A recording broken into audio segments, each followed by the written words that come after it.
go any further, read the title of this book. Don't Give This Book a Bowl of Milk by Benjamin Bird. Why shouldn't you give this book a bowl of cool, creamy milk? Because milk drives cats C-R-A-Z-Y. Give this book something else, anything. Give this book a white and stinky old fish. Too smelly? Then give this book a flaming hot red pepper. Too spicy?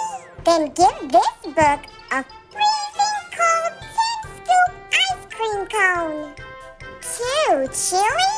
Try giving this book a sour, mouth-puckering pickle.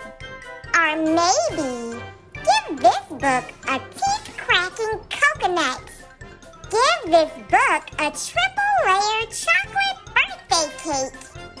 How about a foot-long submarine sandwich with extra cheese?